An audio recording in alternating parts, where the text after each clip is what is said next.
Hello, amazing people. As I'm sure you've heard, Docker has dropped their subscription model earlier this week, and a lot of people, myself included, have started scrambling looking for alternatives to Docker. This is not to avoid paying for the license or subscription fees, but it's just that when it comes to the enterprise and the organizations we work for, things are not as simple, and we have to wait for our organizations to figure out their rollout plans and whether they're going to procure licenses or not.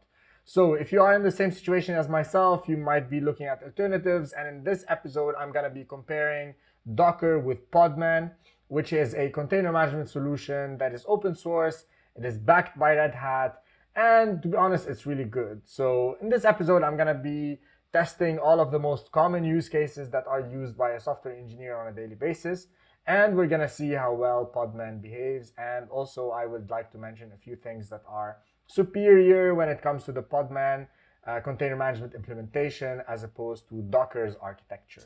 Stick around, this is going to be a really cool episode. It's going to be short, but it's going to be packed with a lot of useful stuff for you. And as usual, my name is Basim, and this is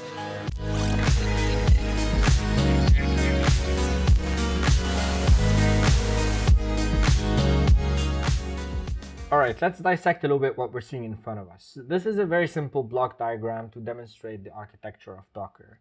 On the highest level, we have the host machine. This could be your laptop, a VM, a server running in the cloud. On that server or on that host machine, we have the host operating system. And that could be Mac OS, it could be Windows, it could be Linux, or it could be any other distribution that is supported by Docker. Now, Docker adopts what we call a client-server architecture in the sense that the Docker CLI, what you see here on the left-hand side, as well as Docker desktop, these are the client. This is the client component of Docker, right? And they require sort of a server mechanism, which is represented by the Docker daemon on the right-hand side. That's why I have separated them here. Whenever you issue a Docker CLI command, that CLI tool basically communicates with the Docker daemon that is running in the background to execute the work that it needs to do. For example, if I am to demonstrate a quick flow over here, let's say I want to pull an image from a registry from Docker Hub, let's say, for example, right? So first of all, let's add the internet, which is represented here as a cloud. And then we have this block over here, which represents, for example, Docker Hub. Excuse me for my horrible handwriting. So this is Docker Hub. Inside Docker Hub, we will have our repositories.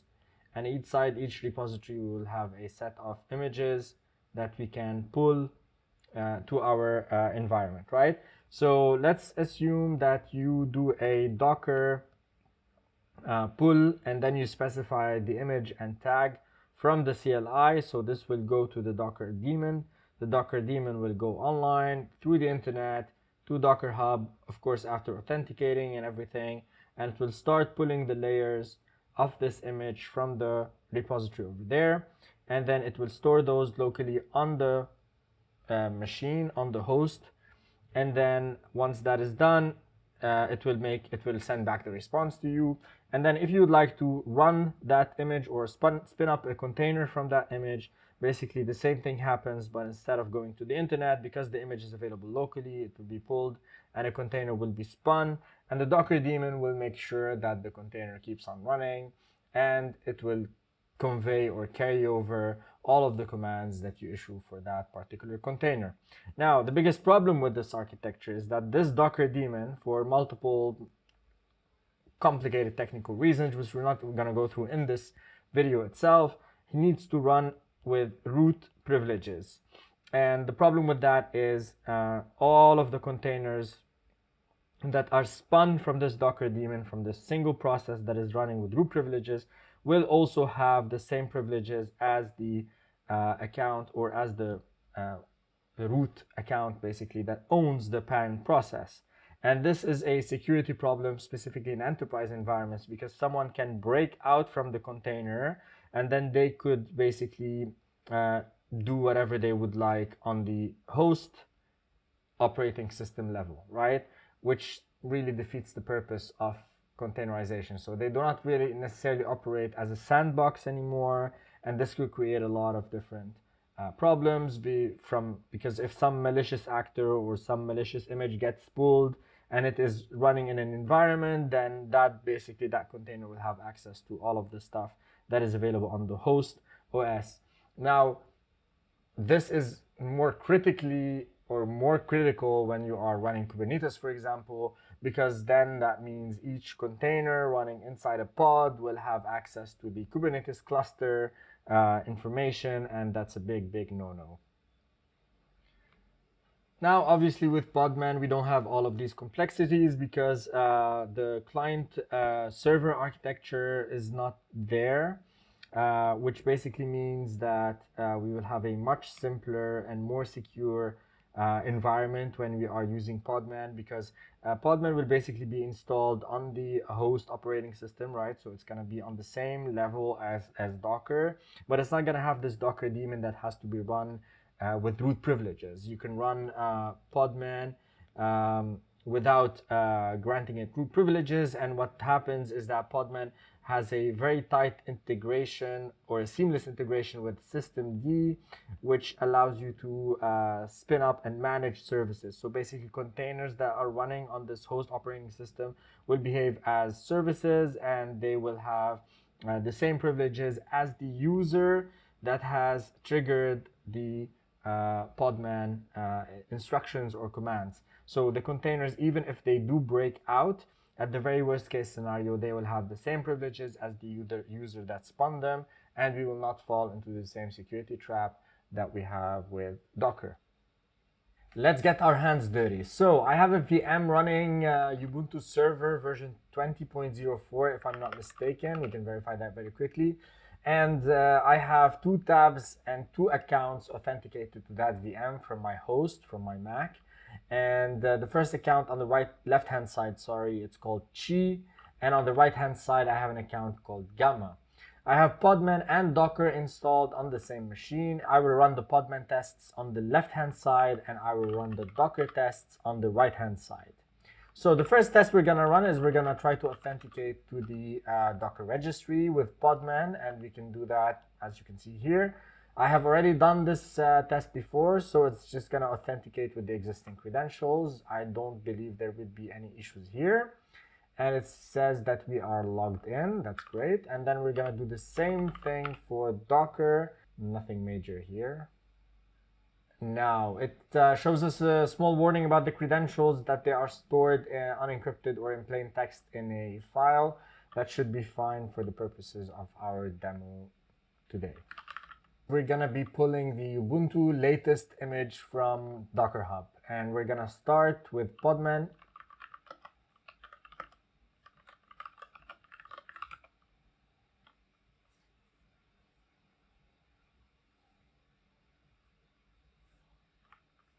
There we go, and then we're gonna run the same test with Docker, and as you can see, I'm using exactly the same commands. Podman's, one of the nice features about it is that it adheres to the Docker CLI's interface 100%. Or at least that's what they claim.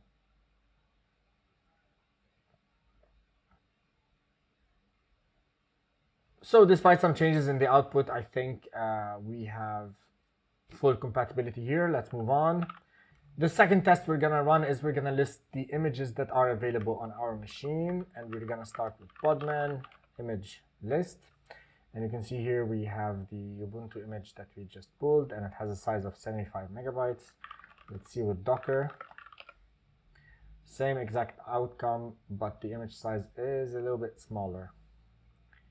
Next test is we're gonna be running that image we just pulled, and we're gonna be running a very simple echo command within that container. We're gonna start with Podman.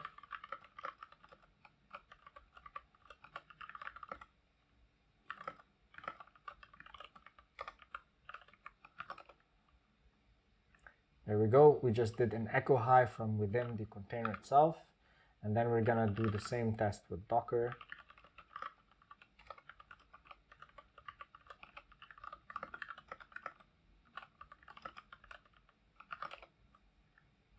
There we go. We have the same exact outcome. Perfect. The next test is we're going to be listing the currently running containers. So we can do that with Podman container ls. and we have nothing right now because that the container we ran a while ago has exited already. Same thing here, we should be receiving the exact same outcome. The next test, we're gonna run a container, we're gonna keep it running, and then we're gonna jump into that container to run some commands from within it, and we can do that with podman -run -t-d ubuntu latest bash. And if we do podman container ls, we should be able to see that our container is running. It's been 11 seconds. Let's try to do the same thing with Docker. I don't expect any issues here as well.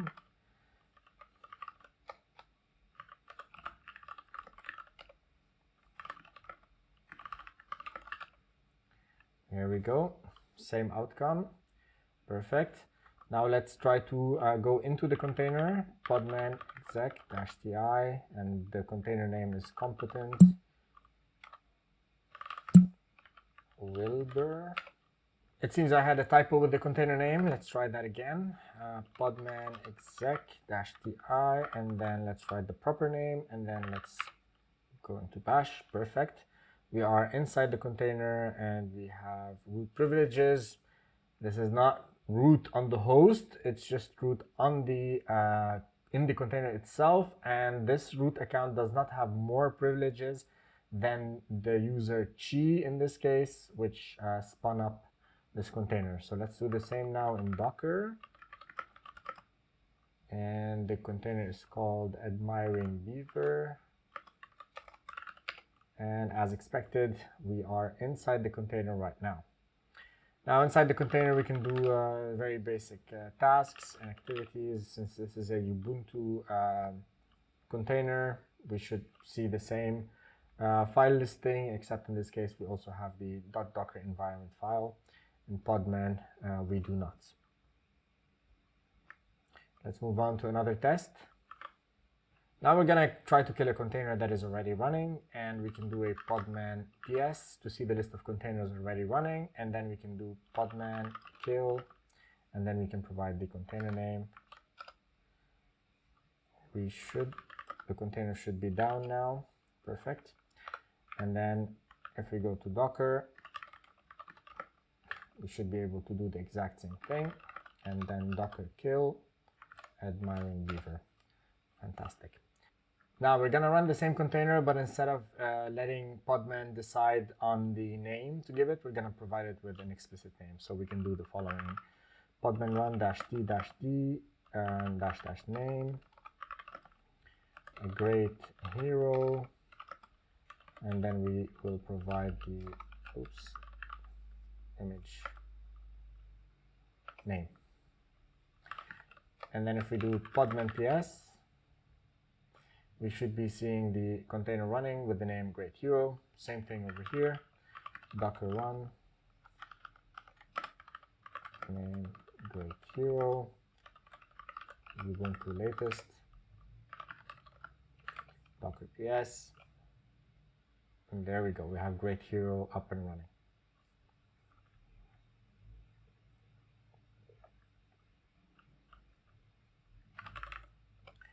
In this test, we're going to attempt to copy some files from our host machine to inside the container, and then we're going to go into the container to verify that the files have been copied successfully.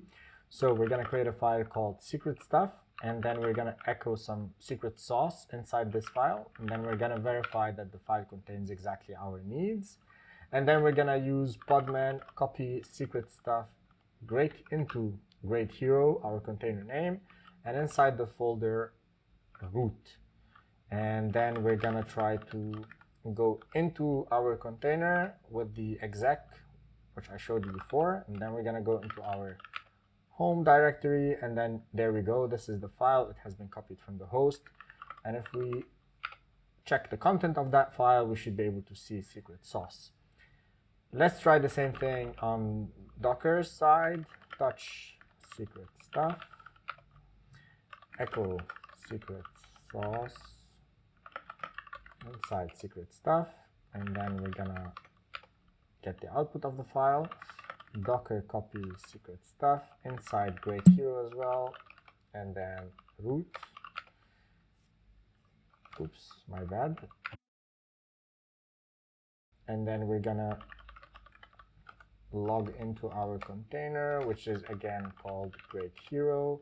And then we're gonna go to the home directory, check the file, and there we go, secret stuff exists.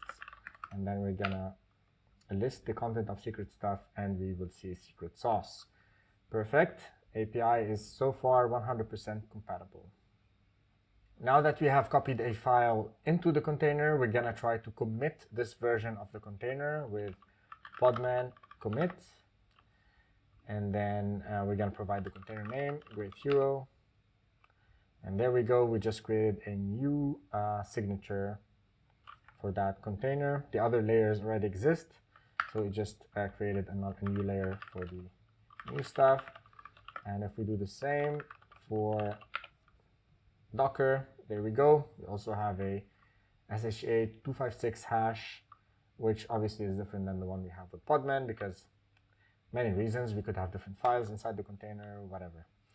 That's beside the point. Now that we tried the pull command, we're gonna attempt to push a Docker image. And in order for us to do so, first we need to have a valid Docker file. So we're gonna create it. And what we're gonna do with this Docker file is we're gonna add the definitions to it. This is going to be a super simple Docker file. We're gonna start with the base image, and then we're gonna do some upgrades and updates. So let's say run etiquette-y update. And then we're gonna chain the upgrade as well.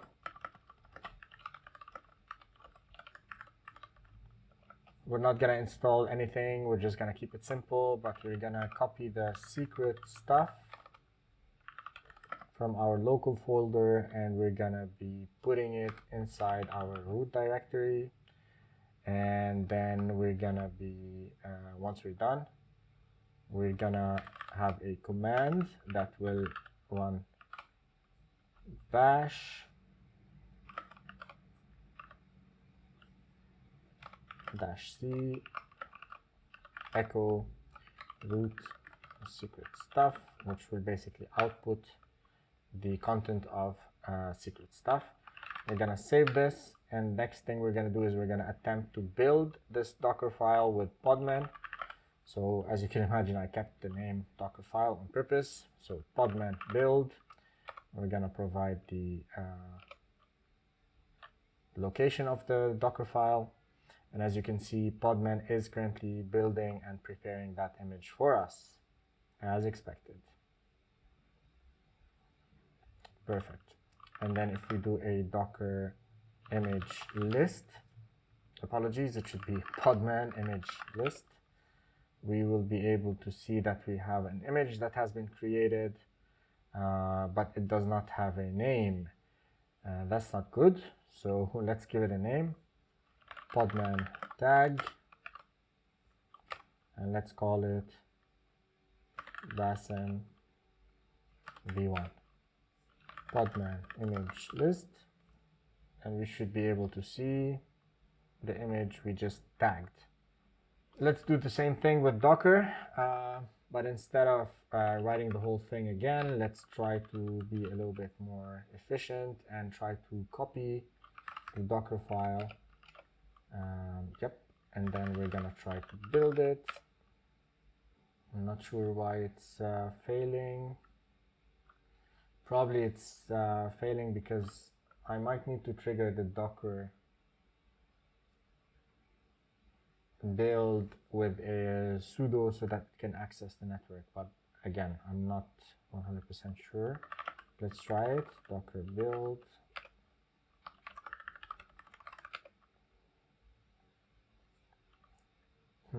Using the cache. All right. Well, anyway, I think we have the image already. Again, same here, image that is not tagged. Let's do the same thing and tag it. We called, let's get fetch the image ID first. And then we provided with a name and a tag, Docker image list. And there we go. We have the repository called Basim and v1. Now, the main distinction is that you can see here it's providing the registry where this repository or image should be located, but on the Docker side it does not. And that should be fine for our purposes. And one thing also to note is that the image that was built or created by Podman is a little bit bigger than the one we have with Docker. I'm not sure what's the reason for that, but something to keep in mind. Now the last test for today is for me to push the image to my repository in the Docker Hub registry, and we're gonna do that with Podman first. So if I do a podman image list, you will see here that the image is not tagged with the appropriate repository name. So we're gonna retag this image ID with the correct one. We're gonna say docker.io/basimdy/lab, and then we're gonna provide the tag v1 podman. And then if we do docker image, podman, force of habit, podman image list, you will see that now I have the appropriate repository associated with my image, and then we're gonna try to push this image to the Docker Hub registry, and let's see what happens. Perfect, the image has been pushed successfully, and I can verify that the image is available in my repository through the browser.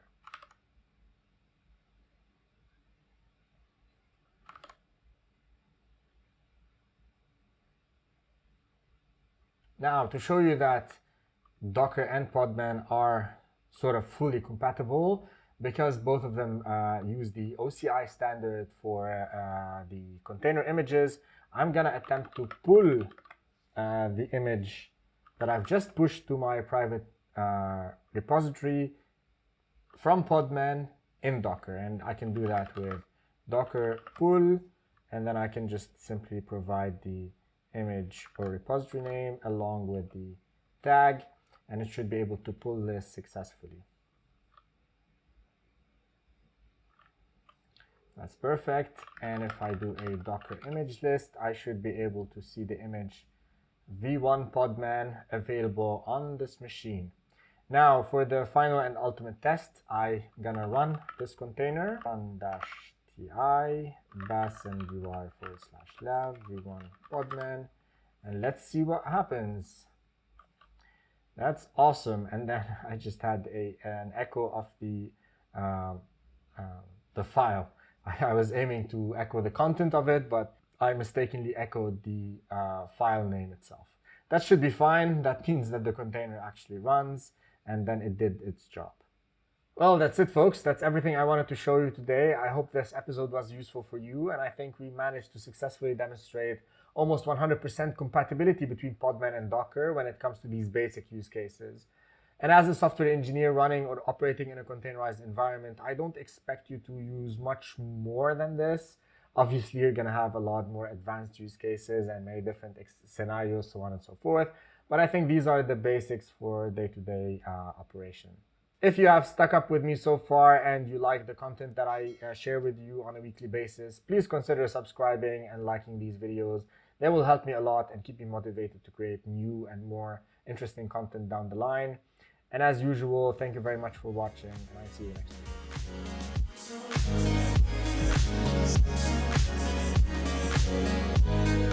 time.